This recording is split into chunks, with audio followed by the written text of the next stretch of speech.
The photo shouldn't have been there. It was the first thing I saw when I tapped the iPad screen. Not a cartoon, not one of Tyler's games, but a picture of Lauren's hand holding a wine glass, her diamond ring catching the afternoon light. The wallpaper, the apps, even the faint perfume on the case, none of it belonged to a 10-year-old boy. My stomach went cold. This isn't Tyler's iPad, I muttered to myself. The radio was still humming in the background. Silvertone M610, the same jazz program that had filled my kitchen every afternoon for years. The smell of Folger's coffee drifted from the counter. The wind chimes on the porch whispered against the October air, and for a moment the whole world around me felt false, ordinary sounds trying to cover something that wasn't. Just an hour earlier, Lauren had come through that same doorway, polished and hurried, her blonde hair pinned tight, her perfume cutting through the scent of rain. "Hi, Dad," she'd said, handing me the tablet with a smile too quick to trust. "He's got his iPad if he gets bored. Just make sure he doesn't play too long, okay?" His iPad. That's what she'd said, sure of herself, not realizing the mistake she'd made. Now, here it was, lying on my kitchen table, not Tyler's, but hers. And with it, the first crack in the perfect image she'd spent years building. I rubbed my hands on a dish towel and tried to steady my breathing.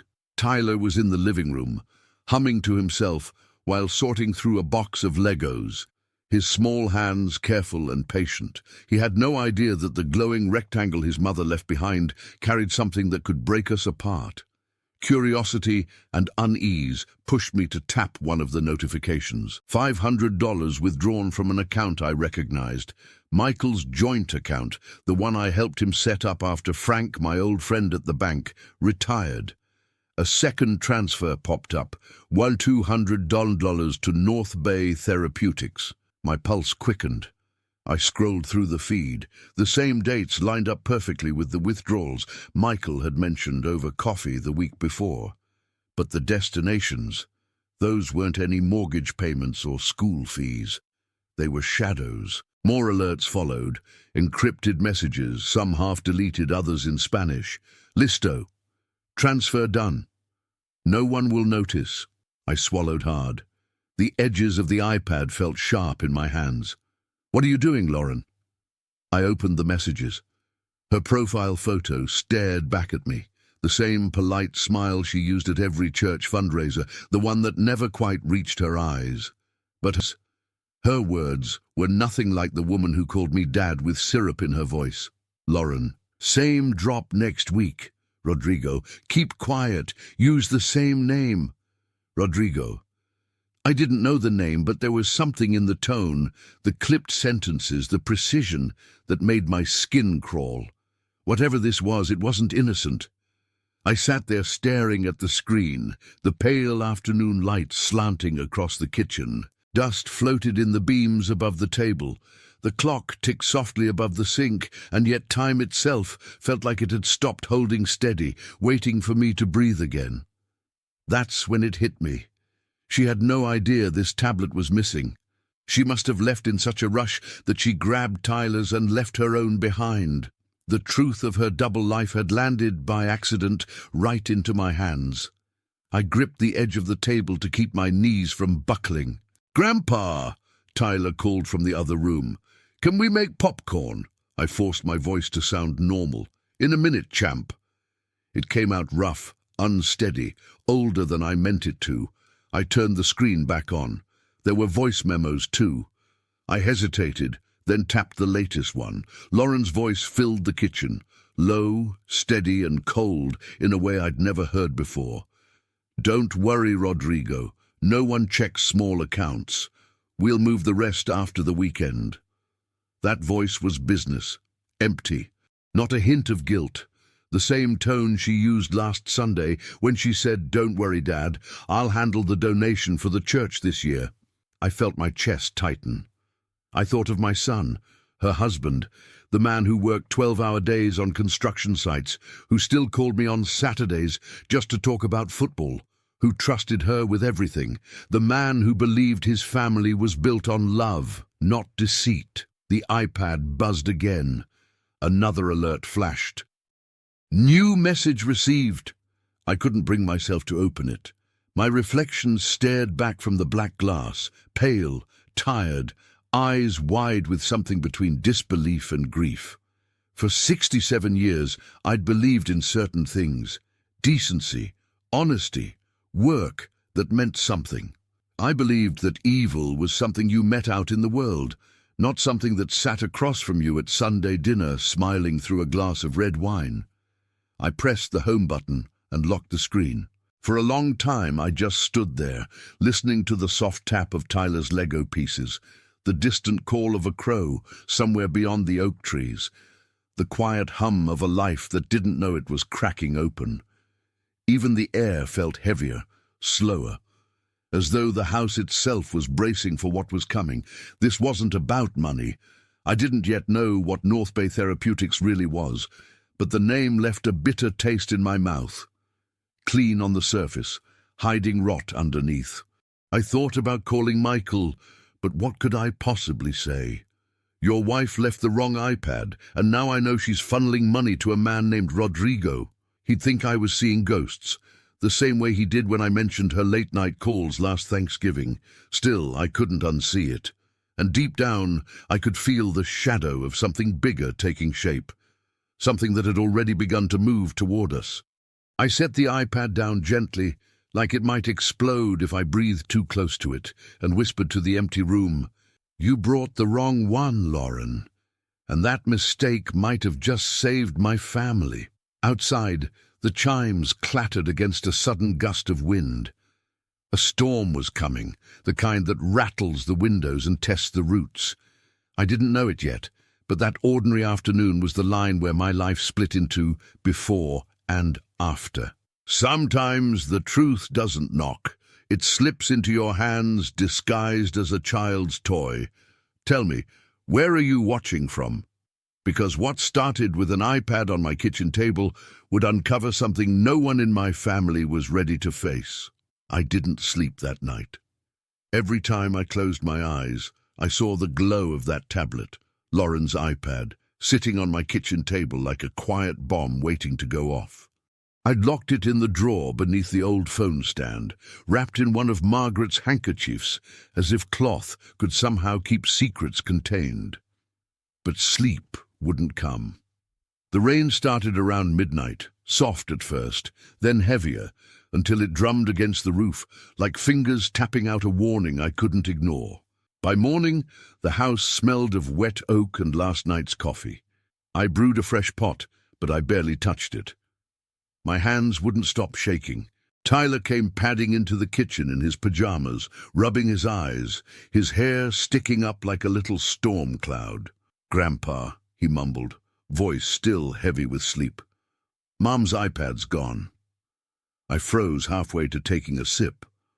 "What do you mean, buddy?" "She was looking for it last night. She got mad. She said I must have left it here." I forced my voice to stay calm. "Don't worry. I'll give it back when she picks you up." He nodded, reached for a slice of toast, and munched quietly, unaware that every word felt like another brick pressing down on my chest. I smiled like everything was fine, but the spoon clattered in my cup from the tremor in my hand. At 9:12 a.m., the phone rang.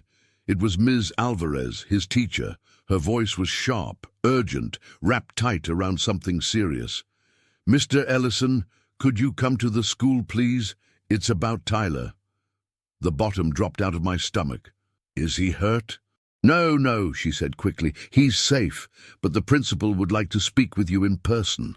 By the time I reached Cedar Falls Elementary, the sky had cleared, but the brightness felt wrong.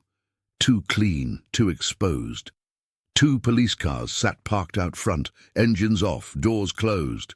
Parents stood in uneasy clusters by the gate, whispering in those short, nervous tones that make you want to look away. Inside, the hallway smelled of disinfectant and damp coats. Children's laughter echoed from somewhere down the hall, thin and distant, like it belonged to another world entirely. When I reached the principal's office, Ms. Alvarez was waiting beside a police officer and a man in a grey suit. Tyler sat in a chair too big for him, swinging his legs, his eyes red and swollen. The iPad, The same one lay on the desk between them, black and silent, as if even it knew better than to make a sound. "Mr. Ellison," the principal said, standing. "Thank you for coming." I nodded, though my throat felt tight. "This device was found in Tyler's backpack," he went on carefully. "We just need to understand how it got there." Tyler turned to me immediately, tears spilling down his face. "I didn't take it, Grandpa. I swear. I didn't even know it was there." I knelt beside him, resting a hand on his shoulder. "Son, I know." The officer cleared her throat. "We're not saying he did anything wrong. But this iPad contains sensitive material." My stomach turned to ice. Sensitive. Such a small word for something that could burn down an entire life. They led me into another room. Beige walls, metal chairs, fluorescent lights that buzzed like flies. The officer unlocked the iPad and turned it toward me. My reflection blinked back, no older, pale and afraid. The folders were already open. Photos, bank records, screenshots of transactions, encrypted messages.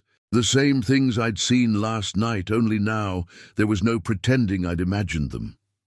"This was found on your grandson," the officer said quietly. "Do you recognize any of this?" I wanted to lie, to say no, to hand it back and walk away, pretending I didn't understand. But the truth was sitting right there in front of me, waiting to be spoken. "I think this belongs to my daughter-in-law," I said finally. "Lauren.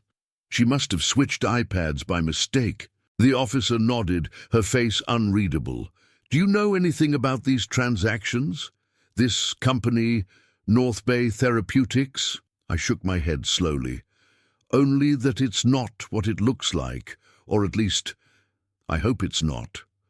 The officer leaned back. "You understand, Mr. Ellison, what's on here points to potential fraud and money laundering. We're coordinating with the county. Fraud. Laundering." Words like rusted metal in my mouth. Tyler's small voice broke through the hum of the lights. "Am I in trouble, Grandpa?" I turned toward him, my voice breaking softer than I meant it to. "No, buddy. You didn't do anything wrong." He pressed his face into my jacket, shaking. The smell of chalk dust and fear filled the room. I rubbed his back and looked at the iPad again, the screen still glowing faintly, that same cold light that now seemed to follow me everywhere. Lauren had dragged us into something poisonous, and she didn't even know I'd found the cure she never meant me to touch. When we left, Ms. Alvarez placed a gentle hand on my arm. "He's a good boy, Mr. Ellison. Everyone here knows that." I nodded, but couldn't trust my voice enough to answer. The hallway on the way out felt longer, heavier, like walking underwater. Outside, the wind had picked up again. I buckled Tyler into the back seat and sat there for a long time, hands gripping the steering wheel. My heart pounded loud enough to drown out the traffic. He looked at me through the rearview mirror, those big blue eyes full of confusion. "Are you mad at Mom?" The question hit me square in the chest. How could I explain to a 10-year-old that his mother's mistake wasn't small, or innocent, or fixable? That it was the kind of mistake that could tear through everything we had left? "I'm not mad," I said, forcing the words out gently. "Just worried." He nodded slowly, fiddling with his seatbelt. "She said I lost it. But it wasn't me." "I know, kiddo," I whispered. "I know." When we got home, the air in the house felt heavier, as if the walls themselves had learned the secret too. I made him cocoa, extra marshmallows, just like when he was little, before Lauren decided sugar was the enemy. He drank it quietly and went to play in the living room while I sat at the kitchen table, staring at the drawer where I'd hidden the tablet. What do you do when the truth falls into your hands uninvited? When it crawls into your life disguised as something innocent, a child's game, a forgotten device, and refuses to leave? The clock ticked. Tyler laughed softly at something on TV, and I sat there in the dim light, feeling the weight of that cursed iPad like a heartbeat against the wood. That night, after Tyler was asleep, I stood by the window and watched the streetlights blur through the mist. Across town, Lauren's car would be parked neatly in their driveway, her world spotless, her lies folded neatly into the dark. She didn't know yet that her secret had already slipped out of her hands, into mine. And I didn't know yet that holding onto it would cost me everything. By the time Lauren's car pulled into the driveway that evening, my nerves felt like stripped wire. The headlights cut across the living room wall, washing over the family photos, Michael's graduation, Margaret smiling in a Christmas sweater, Tyler's first day of kindergarten. All those moments that once held laughter now looked like evidence from a life that used to make sense. I'd spent the whole afternoon rehearsing what to say. "Lauren, we need to talk. There's something you should know. You left your iPad. No matter how I practiced, every version ended in silence, because I already knew how it would go." Lauren always smiled her way out of the truth. When the front door opened, she came in with that smooth, confident grace of hers, the kind that makes you forget to question her. "Hi, Dad," she called, setting her sunglasses on the table. "Everything all right?" I nodded, pretending calm. "Tyler's upstairs. Homework's done." "Perfect," she said, dropping her keys into the bowl by the door. The metal clink echoed through the quiet like a trigger being pulled. "How was he today?" "Quiet," I said. "He missed you." She smiled, that polished, photo-ready smile she used at church and barbecues, the one that never reached her eyes. I'd seen it 1,000 times, and for the first time recognized it for what it was: armor. She walked toward the kitchen, her perfume trailing behind. Citrus and something expensive, a scent that didn't belong in a house like mine. "I was worried when I realized his iPad was missing," she said lightly. "He needs it for school." "Funny," I said, keeping my voice steady. "I thought it was your iPad." She froze, only for a second, but I caught it. The way her posture stiffened, the breath she pulled in just a fraction too sharply. Then she turned, smile still intact. "What makes you say that?" "Just looks the same as yours," I said. "A same case, same wallpaper." "Oh," she laughed softly, too softly. "We have matching ones. Family plan. Makes things easier." She opened a cabinet and reached for a wine glass. "You shouldn't worry about those things, Dad. Technology can get confusing sometimes." There it was, the sweet, patronizing tone she used when she wanted me small. She said "Dad," the way people say "sir" to someone they don't respect. I leaned on the counter, the light from the stove painting her silhouette in gold. "I might be getting older, Lauren," I said quietly, "but I'm not confused." Her hand paused mid-air. The glass clinked against the counter before she caught it. Then she gave that same little laugh, soft and dismissive. "Of course not. I didn't mean—" "Forget it," I said, turning away. "Doesn't matter." But it did. It mattered more than she could guess. A few minutes later, Michael came through the door, shoulders slumped, boots muddy, the smell of engine oil clinging to him. "Hey, everybody," he said, dropping his keys into his work jacket. "What's for dinner?" "Pasta," Lauren answered cheerfully, already moving to the stove. "Sit down, I'll get it started." She brushed past me, her movements smooth and graceful, not a trace of guilt showing.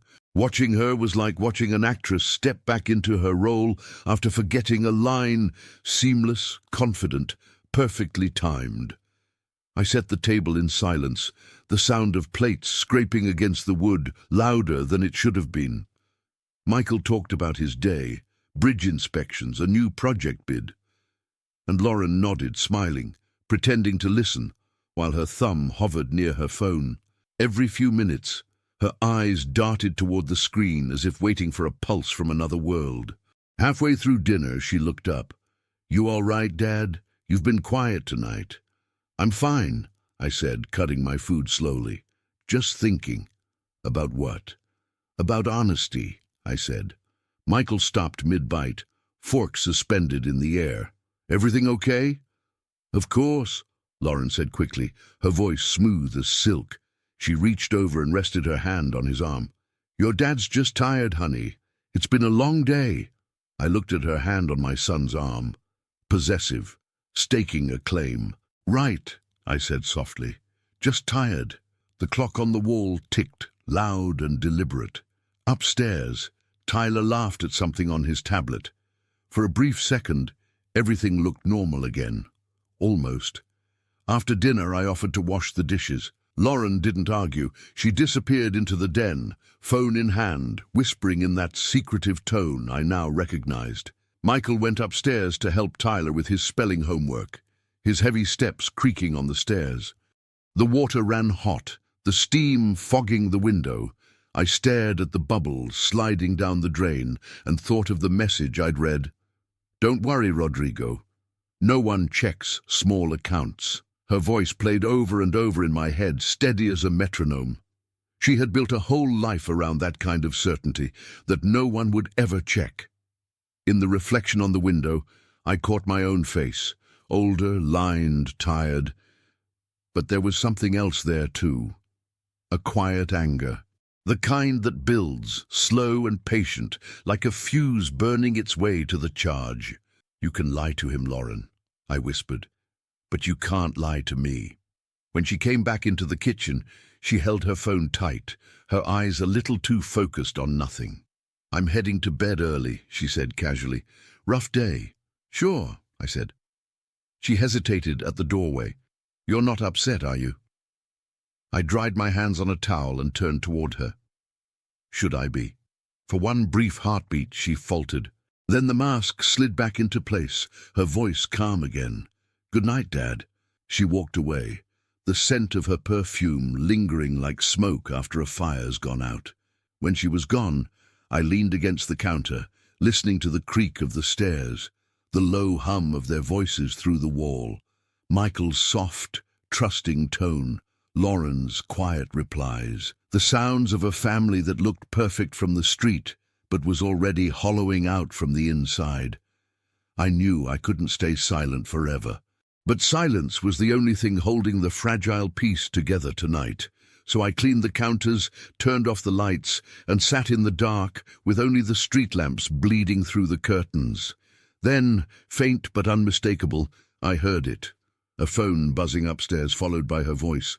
"Sí, Rodrigo, nadie sospecha." The words froze me where I sat. I didn't need to know Spanish to understand. No one suspects. She was wrong about that, because I did. And I wasn't going to stop until I knew exactly what she'd done.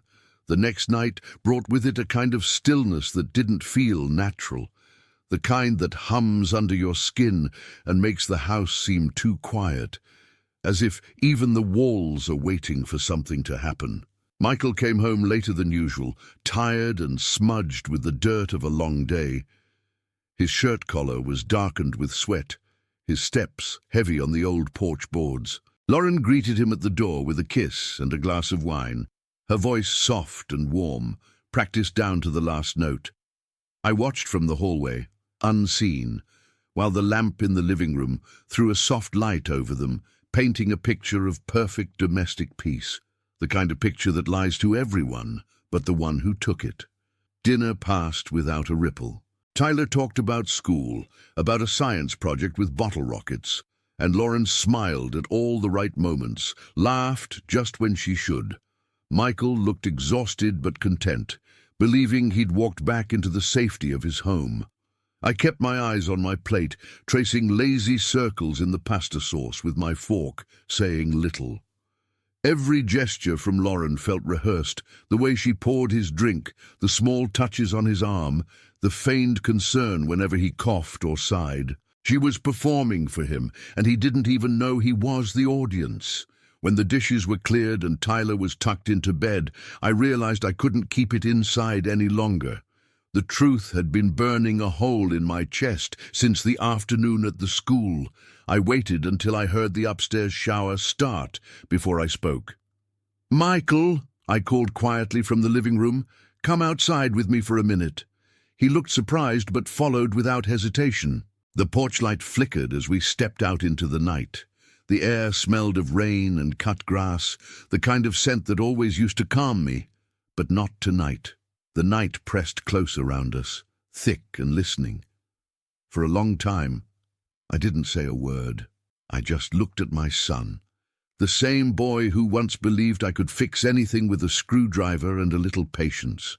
Now a grown man, standing in front of me, worn down but steady, completely unaware that his world was already cracking. "Dad," he said finally, his voice cautious, "what's going on? You've been quiet for days." I took a slow breath. "It's about Lauren." His brow tightened immediately. "What about her?" I hesitated, choosing each word carefully. "The iPad she left here last week. It wasn't Tyler's, Mike, it was hers. I saw what's on it. Messages, bank transfers, money being moved under false names. And she's not working alone. There's a man in the messages, someone named Rodrigo." He frowned, crossing his arms. "Dad, what are you talking about?" "I'm telling you," I said quietly. "Something's wrong. I don't know how deep it goes, but it's not just money. It's deception. And I think it's dangerous." He took a small step back, the disbelief already rising in his face. "You're accusing my wife of being a criminal? Seriously? This isn't funny." "I wish it were," I said, my throat tightening. I wish to God I was wrong. But I saw it myself.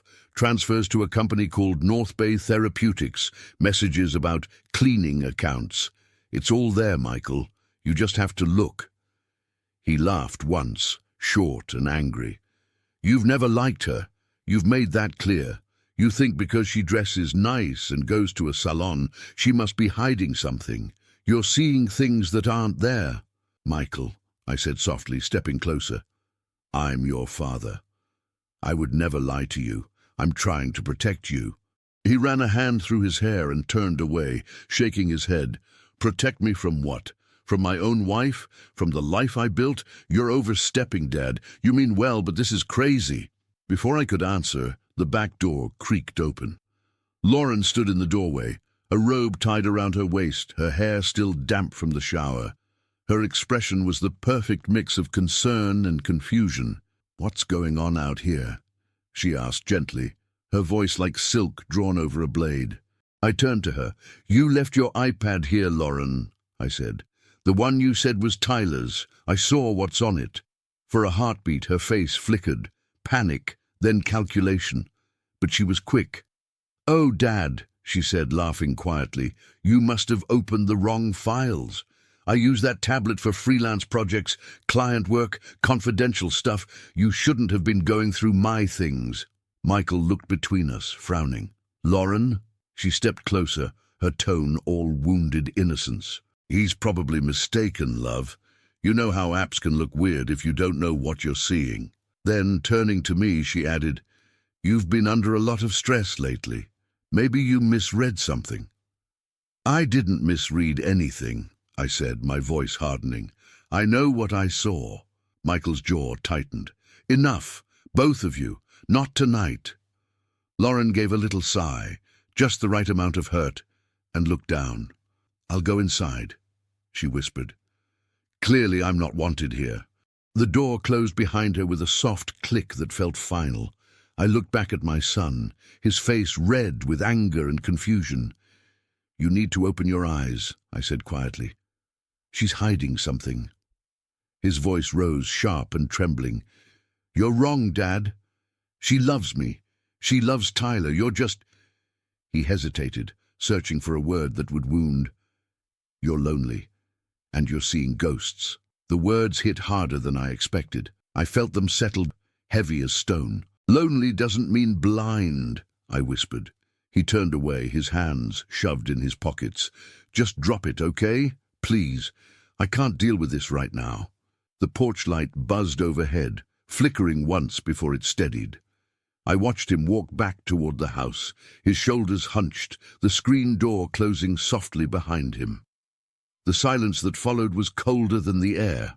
Through the kitchen window, I saw them. Lauren's hand resting on his shoulder, her head tilted just enough to look fragile. He held her, murmuring something I couldn't hear.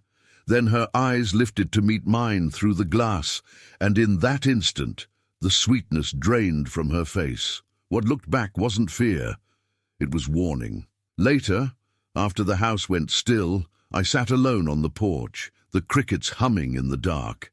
My coffee had gone cold hours ago, but I didn't care. The truth sat on my chest like a weight I couldn't move. I thought of Tyler upstairs, sleeping under the glow of plastic stars, dreaming of rocket ships and clean skies. He had no idea that his family was already cracking apart. Somewhere down the road, a car passed, its headlights cutting through the trees, gone as quickly as it came. The world carried on, pretending nothing had changed. But I knew better, because once the truth knocks, it doesn't leave your door again. 2 days passed before I heard anything. The house felt quieter but not peaceful, more like that silence that settles after a storm, when everything looks still, but the air is still buzzing with leftover tension. Michael hadn't said much to me since the night on the porch. He left early, came home late, and avoided looking me in the eye. Lauren, meanwhile, floated around the house as if nothing had happened. Her voice was soft, her movements precise, her smiles almost tender, the kind of softness that hides sharp edges. She was performing normalcy, and she was damn good at it. I tried to fill the time with small things, watering the garden, sorting old screws in the toolbox, baking bread I didn't even want to eat, but the thought of that iPad wouldn't leave me. It kept gnawing at the back of my mind, reminding me that the truth doesn't just sit quietly in a drawer. It waits. Margaret, my late wife, used to say I had a conscience that wouldn't rest until every wire was soldered and every bolt was tight. She was right about that. On Thursday morning, a white envelope sat in the mailbox with my name typed neatly on the front. Mr. Henry Ellison. No return address. Inside was a single note, short and unsigned. Please come to the county office. Ask for District Attorney Claire Jensen. It's important. For a few seconds, I just stood there staring at it. My first thought was Lauren, that she'd twisted things somehow, made me the one under suspicion. But then I remembered the officer at the school mentioning an ongoing investigation. Maybe this wasn't about her turning the tables. Maybe this was about finally pulling the tablecloth off the whole damn thing. I drove into Cedar Falls that afternoon. The county office sat near the river, a long grey building that looked like it had been forgotten by everyone but the janitor. Inside, the receptionist led me through a narrow hallway that smelled of coffee grounds and old carpet. She knocked once on a half-open door and said, "Mr. Ellison's here." Behind a desk, stacked with folders, sat a woman in her 40s. She looked up, stood, and extended her hand. "Mr. Ellison," she said, her voice calm but firm. "I'm Claire Jensen, District Attorney. Please have a seat." She had sharp eyes, the kind that took in everything before you even started speaking. Her hair was pulled into a loose bun, a few strands escaping near her temples. She looked like someone who'd seen too much, but refused to bend under it. "Thank you for coming," she said, sitting down again. "I know this must be difficult." I sat across from her, hands folded.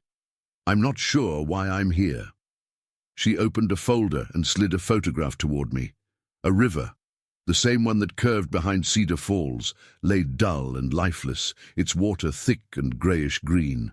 "Do you recognize this place?" she asked.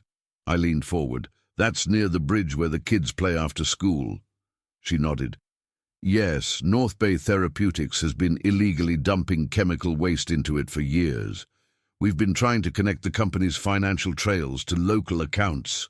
2 nights ago, we found our first real link through the iPad you turned in." For a moment I couldn't speak.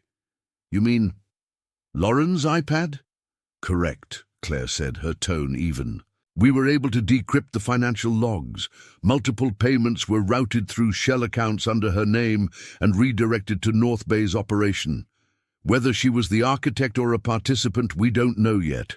A cold feeling crawled through me. "Does my son know?" "Not yet. We're keeping this quiet until we have a solid case." "But Mr. Ellison," she paused, watching me carefully, "the man she's been corresponding with, Rodrigo Alvarez, is under federal investigation. He's tied to money laundering, wire fraud, and hazardous waste disposal. If your family's accounts are connected, your safety may be in danger." The words hit like a punch to the gut. I thought of Tyler, his small hands stacking rocks on the same riverbank, now poisoned by greed. "That river," I said, my voice breaking. "My grandson plays there every week." Claire's expression softened, but her tone stayed steady. "We've already begun testing the water. It's bad, Mr. Ellison. Some of the runoff has entered the local wells. We're coordinating with environmental services, but it'll take time." I pressed a hand against my mouth, feeling the weight of it all. "Dear God." Claire leaned forward, lowering her voice. "I know this is heavy, but we need your help. You're the one who discovered the device, and you're the only person Lauren wouldn't suspect yet. That makes you a potential witness, maybe even the key to uncovering the rest." "Me?" I asked quietly. "I'm not a cop. I'm just a grandfather," she said, cutting me off gently. "And sometimes that's exactly the kind of person who notices what others overlook." For the first time in days, I felt something other than fear. A spark of purpose, like an old engine turning over again. I wasn't powerless. I could still fix something. Not everything, maybe, but something. We spent the next hour going over everything I'd seen. The messages, the bank logs, the names. She listened without interruption, taking notes, her pen moving fast and neat. On her desk, I noticed a small photo of 2 kids, hers maybe, smiling beside the same river now turned to poison. When we finished, she said, "We'll move quickly, but I need you to be cautious. Don't confront her again. Don't let her know you've spoken to us." I nodded, though I already knew that would be easier said than done. Living under the same roof with someone who's smiling while hiding a blade, that's not something you just ignore. Outside, the air smelled of rain and rust. The river ran sluggish and dark under a low grey sky. The wind carried that sour chemical tang, sharp enough to make my throat tighten. Something in me broke a little then. Not from fear, but from the realization that the danger wasn't just moral anymore. It was physical. It was in the air my grandson breathed. When I got home, everything looked the same. The flower pots on the porch, the neat welcome mat Lauren had bought that read, "Family is everything." Those words hit me like a cruel joke. That evening, I sat across from her at dinner. She poured herself a glass of wine, calm and graceful as ever. "You went out today?" she said casually, her eyes flicking toward me. "Errands." I kept my tone easy. "Groceries? Post office?" She smiled, a small, knowing curve of the lips. "Good. I'm making lasagna tomorrow. Tyler loves it." For a second, I wondered if she could feel it too. That invisible shift between us, that cold air of suspicion settling in the room. Maybe she could. Maybe she was already testing the waters, waiting to see if I'd flinch. But she didn't know about Claire Jensen, not yet, and for now that was the one thing keeping me a step ahead. After my meeting with the district attorney, every sound inside the house seemed to step forward and introduce itself. The old stair that groaned on the third riser, the click of Lauren's heels riding the grain of the hardwood, even the long refrigerator hum that rose and fell like a breath being held. I had come home telling myself I could act normal, that I could protect Tyler and keep my secret sealed until the investigators were ready. But pretending turned out to be heavier than truth. The silence had weight now, and it followed me from room to room, like a careful shadow that knew my gait better than I did. Lauren sensed it before anyone said a word. She didn't know I'd spoken to anyone, but something in me had shifted, and she could smell that kind of change the way a wolf smells weather. Her smiles were tighter around the corners, her questions more pointed, her kindness sharpened to a fine edge. "You've been quiet lately, Dad," she said one morning while stirring her coffee, the spoon tapping the mug with a clockmaker's rhythm. "Everything okay? You look tired." "I'm fine," I answered, shaping a smile I didn't feel. Haven't been sleeping.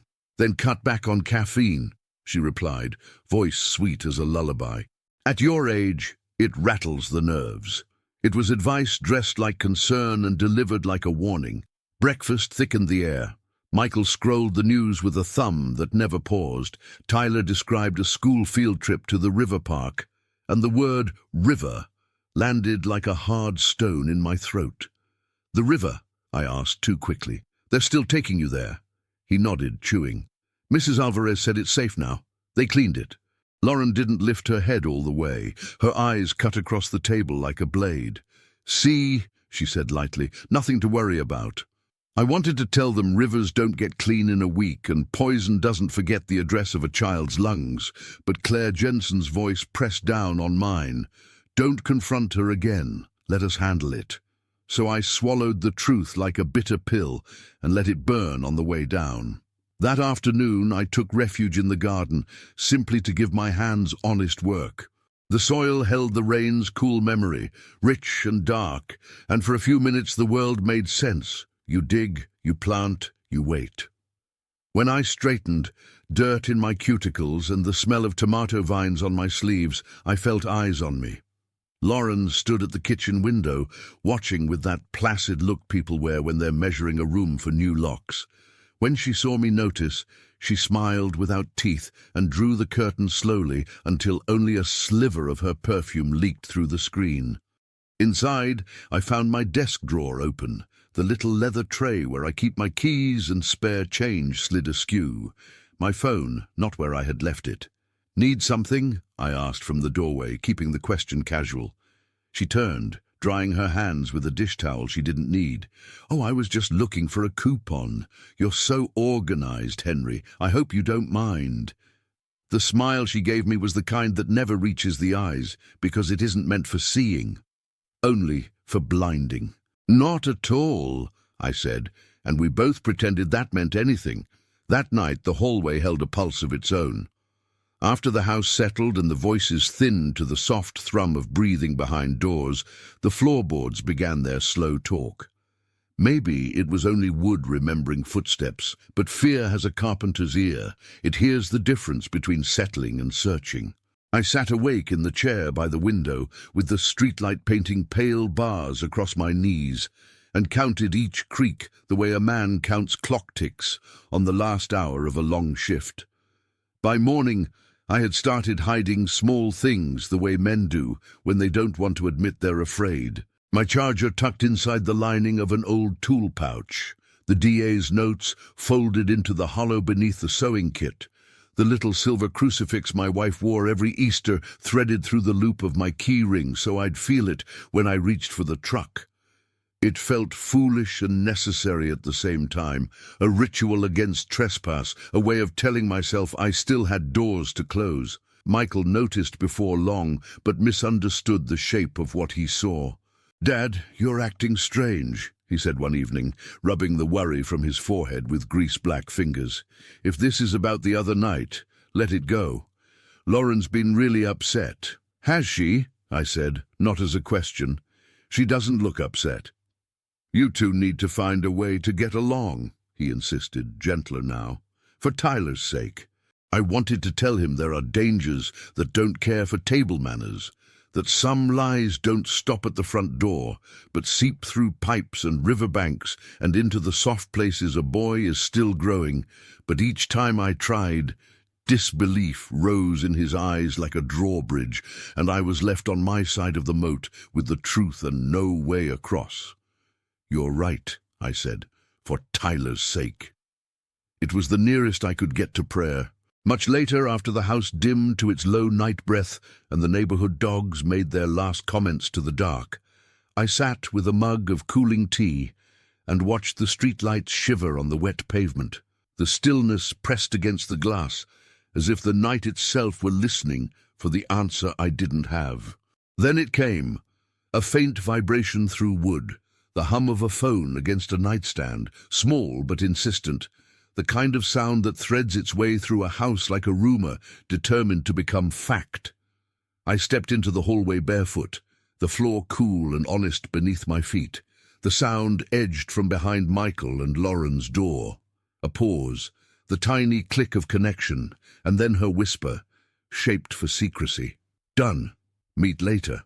I froze, not because of the words, brief, careful, almost nothing, but because of the tone, controlled, practiced, a language built for hiding things in plain sight.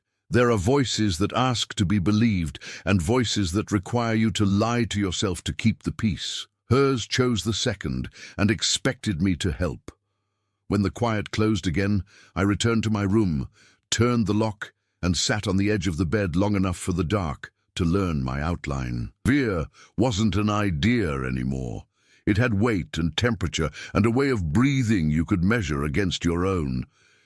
It lived in my walls, at my table, beneath the lullaby of the refrigerator and the silver talk of the chimes, and there was no part of the house that didn't know its name. The danger wasn't somewhere out on the road or downstream with the factories. It was here, under my roof, moving from room to room in soft shoes, smiling when it passed me in the hall. The storm came late that night, crawling over Cedar Falls with the kind of slow, deliberate anger that feels ancient. Rain hammered the windows in heavy sheets, and thunder rolled through the hills like the growl of something waking up after a long sleep. I lay awake, staring at the ceiling, listening to the wind shove against the house. Every groan of the wood, every rattle of the gutters echoed somewhere deep in my chest. The storm wasn't outside anymore. It was in the walls, in me. Sometime after midnight, a sound pulled me out of that half-sleep, soft at first, then sharper. Footsteps, slow, deliberate, the kind that know how to avoid creaks because they've learned the map of a house too well. I held my breath, every muscle locked. The air smelled like rain, wet leaves, iron, ozone, that metallic scent that always comes before something breaks.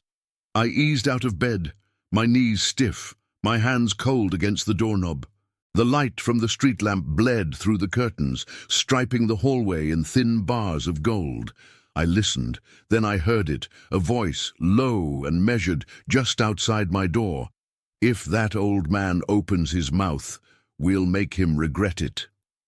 The words slid under the door and straight into my bones. My pulse jumped. I covered my mouth to stop the sound that wanted to escape. A pause, the faint hiss of static. Then a man's voice, distant, muffled, but dangerous even in fragments. I couldn't make out the words, but the tone was clear, commanding, certain. Lauren's voice came again, quick and controlled. "No, not yet. He doesn't have proof. I'll handle it." I'd heard her speak kindly, sweetly, even cruelly before, but never like this. The softness was gone, stripped away, replaced with something calculated and cold. This wasn't a woman afraid of being caught. This was someone used to steering the wheel, convinced she still had both hands on it. I leaned closer, heart pounding so loud I was sure she'd hear it. Thunder rolled again, covering the sound of my breath. Her next words came clipped, impatient. "Yes, I know he went to the DA's office, but it won't matter. They don't have time to stop it. Once the transfer clears, I'm gone. No, he doesn't suspect a thing. Michael, my son." The thought landed like a hammer to the chest. She was lying to him, sleeping beside him, planning her escape while the man I'd raised slept 2 doors away. The weight of that truth settled into me like a bruise that wouldn't fade. A floorboard groaned. Her steps shifted toward the kitchen. I stayed still, counting heartbeats until the sound faded. When I finally opened the door, the hallway was empty. The smell of her perfume, citrus mixed with something sharp and synthetic, still hung in the air like a ghost that refused to leave. I followed her scent to the kitchen, my bare feet sticking slightly where rainwater had crept in, under the window frame. The stormlight flashed through the glass, lighting the counters for a second. Her phone, which had been charging there, was gone. So was she. I moved to the window and saw the faint glow of headlights flicker through the rain. She backed the car out slowly, careful not to wake anyone, then disappeared down the road. The tail lights faded into red smudges, swallowed by the storm. For a long while I didn't move. I just stood there, one hand gripping the edge of the counter. The refrigerator hummed, the clock ticked steadily, and the thunder retreated somewhere beyond the trees. My reflection stared back at me in the dark window. An old man, worn thin, but alive in a way he hadn't been in years. Something inside me had shifted from fear to fire. I went to the closet and found the small silver crucifix my wife had given me on our 40th anniversary. The chain was cool against my palm, the metal smoothed by decades of worry. I closed my hand around it and whispered into the empty kitchen, "I won't let her destroy us." The whisper left my throat like a vow, quiet but absolute. It wasn't anger anymore. It was purpose. I turned off every light, except the one in the hallway, and sat by the window until dawn, the crucifix still in my hand. The storm passed slowly, leaving the air thick and heavy, the kind that smells of soil and endings. When the first pale light broke through the trees, I saw her car glide back into the driveway like a ghost returning to its grave. By the time Michael came down for breakfast, she was already in the kitchen, humming to herself as if she'd just woken up.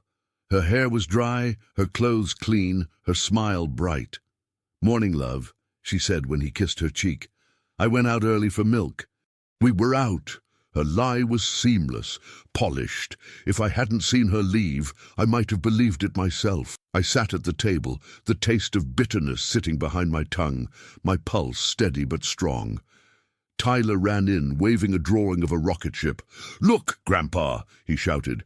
His laughter filled the room like sunlight that didn't belong to this house anymore.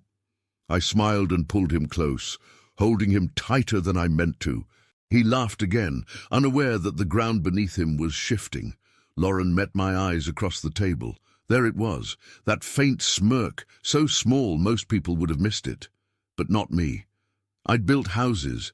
I knew how to spot cracks before the walls gave out. She was daring me to speak, testing the edge of my silence, but I said nothing. Because now I wasn't just watching her.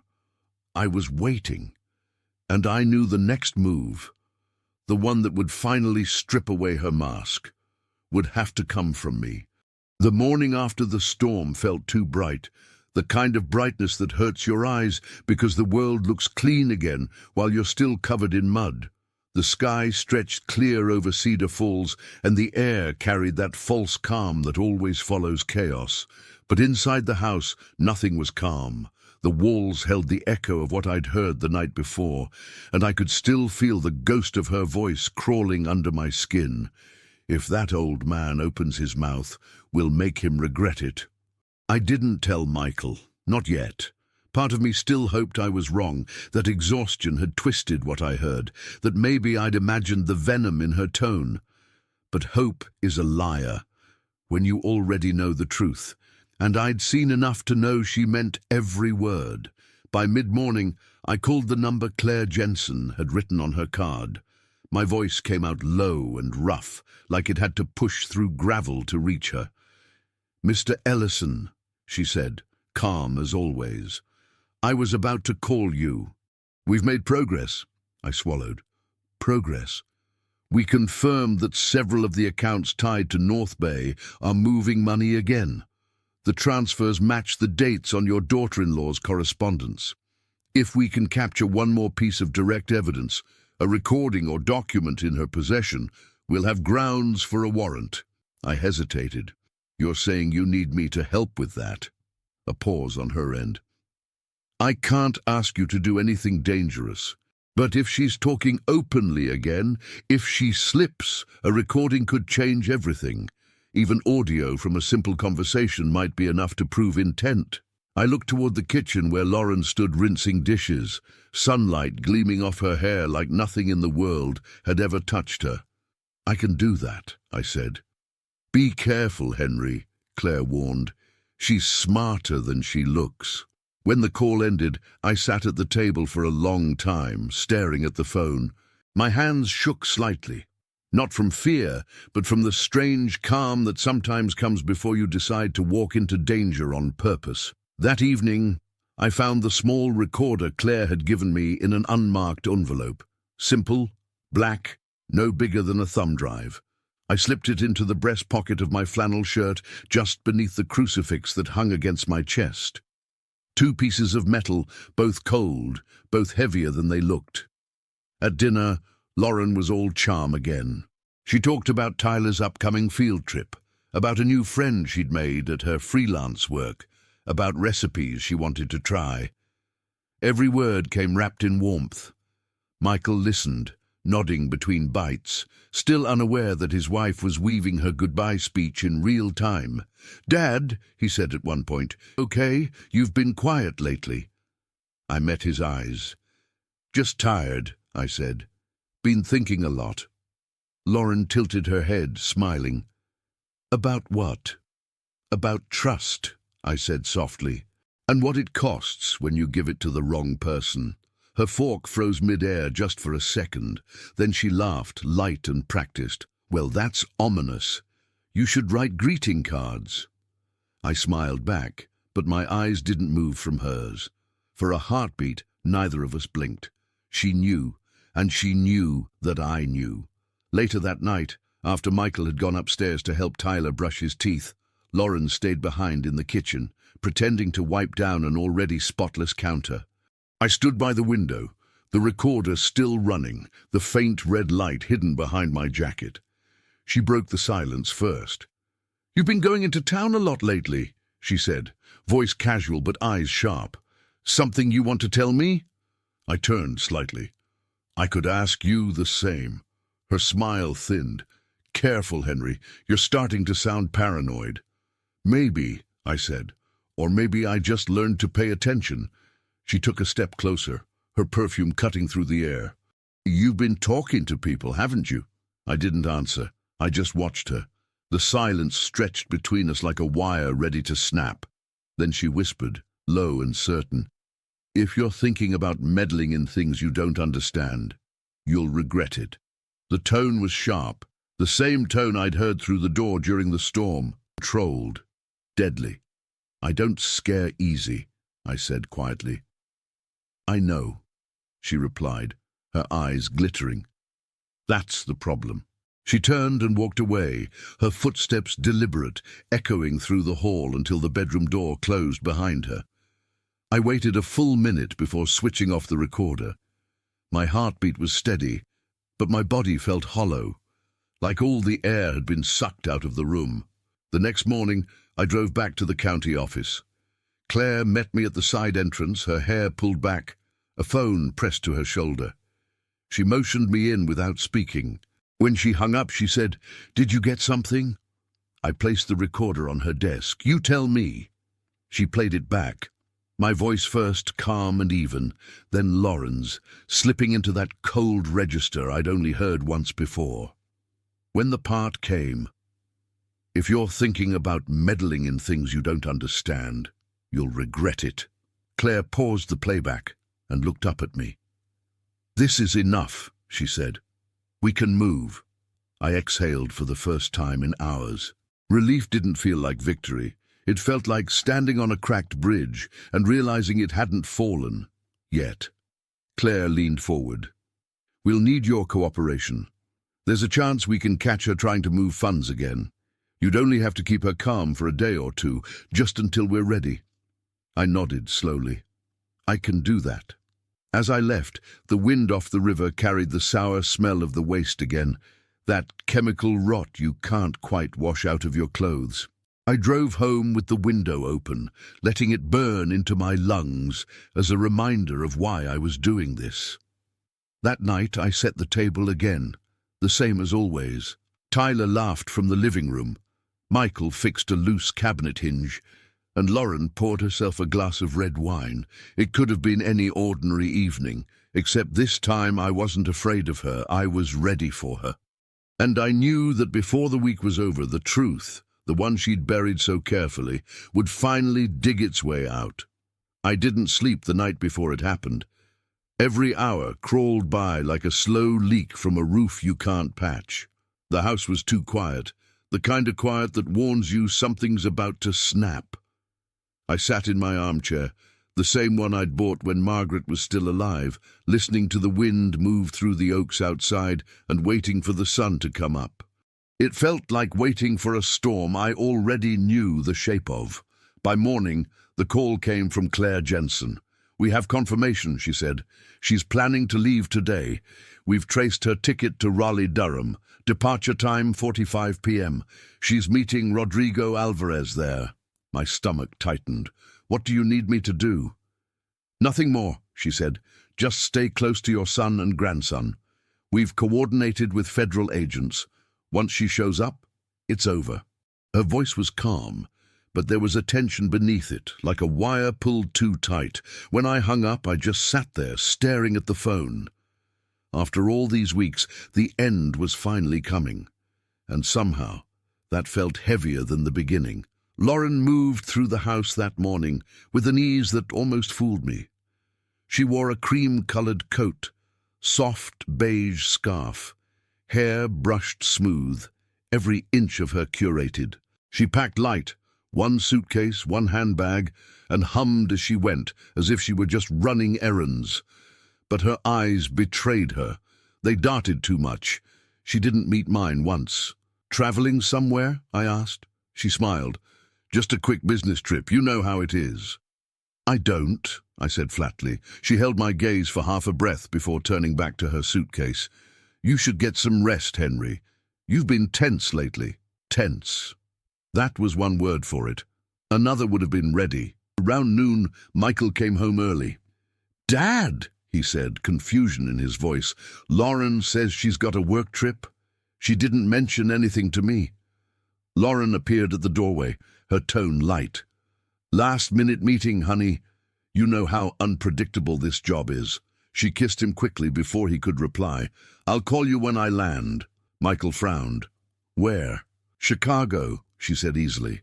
"Back in 2 days." I watched her, the way her hand brushed against his arm, the way her eyes flicked toward the clock. Every movement was deliberate, measured. She was lying with the confidence of someone who'd had practice. When she left, I stood at the window, watching her car back down the driveway.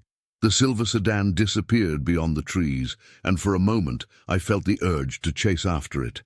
Instead, I called Claire. "She's on the move. Agents are in place," she said. "We'll handle it."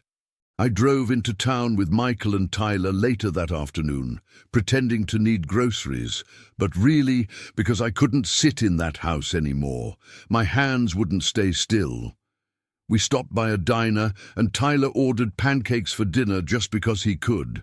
For an hour, we tried to be a normal family again, but the tension sat at the table with us like an extra plate no one touched. At 5:10 p.m., my phone buzzed. One message from Claire. "She's here." I turned to Michael. "We need to go." He frowned. "What are you talking about?" "Just trust me, son, please." We reached the airport 20 minutes later.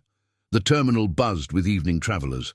The smell of coffee, the sound of rolling suitcases, the loudspeakers calling out flights in flat voices. Claire met us near the security checkpoint, flanked by 2 agents in plain clothes. "She's heading for gate B17, she said. "Rodrigo's with her." Through the crowd I spotted her. Beige coat, dark sunglasses, her hair pulled back in a sleek bun. She looked like someone stepping out of a catalogue, not like a woman walking into the jaws of her own undoing. Rodrigo was beside her. Tall, slick, expensive suit that didn't fit the town or the time. They moved fast, their passports already in hand. Michael froze beside me. "Dad, what's going on?" I didn't answer. There wasn't time. The agents moved in first, 3 from the left, 1 from behind. The moment the first badge flashed, Lauren's composure cracked. "What is this?" she demanded, voice sharp enough to cut. But before she could turn, the lead agent spoke. "FBI, step away from the counter, ma'am." Her body went rigid. Rodrigo tried to back off, but 2 agents blocked his path. One of them grabbed his wrist, the other took the passports. It all happened in seconds, but to me, it felt like watching glass shatter in slow motion. Clean, final, irreversible. Lauren turned then, and for the briefest moment, her eyes found mine through the crowd. There was no fear in them, only disbelief, and behind that, a flicker of something that might have been hatred. "You'll never understand," she said softly, just before the agents led her away. Michael stood beside me, pale and shaking. "Dad, what did you do?" I looked at him, my heart breaking even as relief poured through me. What I had to. He pressed his hand to his forehead, staring after her. "Oh my God!" Tyler, small and confused, tugged on his sleeve. "Where's Mom going?" Michael couldn't speak. I knelt beside the boy and said quietly, "She has to answer some questions, champ, but it's going to be all right." He nodded, though I'm not sure he believed me. None of us did. Not yet. Outside, the sky had turned the same grey as the river back home. Reporters had started to gather already, cameras glinting like insects under the lights. The air was full of questions, but all I could hear was the hollow echo of her last lie, the one about milk still hanging between us. Lauren disappeared into the crowd of agents and passengers. For the first time in weeks, I let out a long, shaking breath. My knees felt weak, my hands numb. Claire Jensen came up beside me, her expression a mixture of exhaustion and triumph. "It's over," she said softly. "Is it?" I asked. She didn't answer. Maybe because we both knew the truth. Endings don't always come clean. Michael sat on a bench, his face in his hands. Tyler leaned against my leg, silent now. I put a hand on the boy's shoulder and looked out at the runway where planes rose into the grey distance, cutting through the clouds one by one. The truth had won, maybe. But standing there in that sterile airport light, I couldn't help feeling that what we'd saved had already been broken beyond repair. And still, I whispered to myself, at least she can't hurt him anymore. The days after the arrest blurred together like watercolors left too long in the rain. Reporters filled the streets around Cedar Falls, their vans parked crooked along the sidewalks, antennae reaching into the grey sky. For a while, it felt like the whole town had turned into an echo chamber, every whisper bouncing my name off the walls. That's Henry Ellison, the man who turned in his own daughter-in-law. People said it with awe, with pity, with judgment.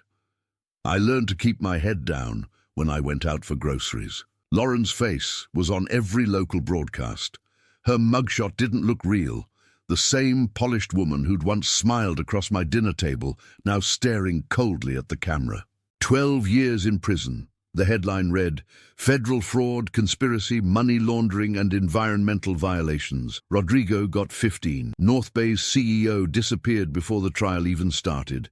The river near Cedar Falls was declared a hazardous zone. They said cleanup would take years. Michael couldn't look at me for a long time. Guilt has a way of showing up even when you're the one who's been betrayed." For weeks he'd moved through the house like a ghost, doing repairs that didn't need doing, replacing things that weren't broken. He didn't yell, didn't cry, just existed, quietly, the way men do when grief doesn't fit into words. One evening, after Tyler had gone to bed, I found him sitting on the back steps, staring into the dark yard. The sound of crickets filled the air. "She fooled me, Dad," he said softly. All those years, I thought I knew her. I sat beside him, the boards creaking under our weight. "That's what people like her do, son. They make you doubt what you know until the truth feels like the lie." He nodded, jaw tight. "I should have listened." "You wanted to believe the best in her," I said. "That's not weakness. That's love. She just didn't deserve it."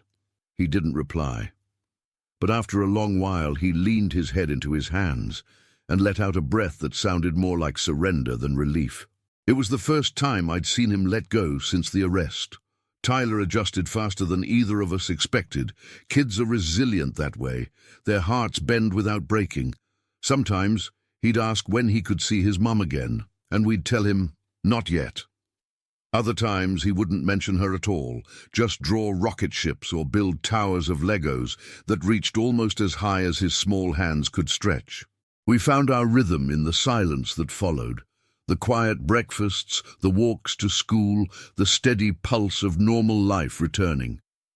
The air felt different, lighter, even with the cracks that still ran through us. Months later, Claire Jensen visited the house. She handed me a manila folder, final reports, legal forms, the paperwork that closed the case. "You did the right thing, Henry," she said. "Not everyone would have had the courage."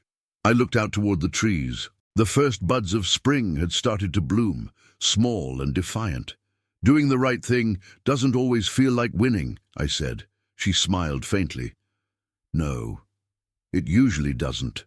After she left, I stood on the porch a long time, the breeze carrying the faint scent of rain and cut grass.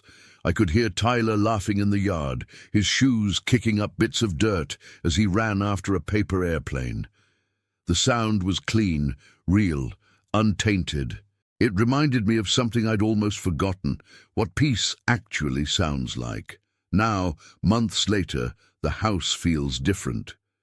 There are still ghosts here, Margaret's voice in the way the wind hums through the rafters, the echo of Lauren's lies in the quiet moments between footsteps, but the ghosts are softer now, less cruel. I keep the radio on most mornings, tuned to Silvertone AM 610, just like before. The same smooth jazz drifts through the kitchen, blending with the smell of coffee. It doesn't sting anymore, it just fills the space. The papers still come with updates about North Bay's cleanup. Fish slowly returning to the river, lawsuits pending, families demanding answers. Sometimes I drive down there myself just to look. The water isn't clear yet, but it's moving again, and that's something. Healing never happens all at once. It creeps, quiet as moss, steady as a tide that refuses to stop coming back. Tyler and I have a ritual now. Every Sunday, we walk down to the park with sandwiches and that same old toy plane he's refused to replace. He runs ahead, his laughter bouncing off the trees, and I sit on the same bench, watching him fly the thing until his arms get tired. Every time when we're packing up, he asks, "Grandpa, are we okay now?" And every time I tell him the same thing. "We're getting there, buddy, one day at a time." He smiles, content with that answer, and it's enough. For both of us.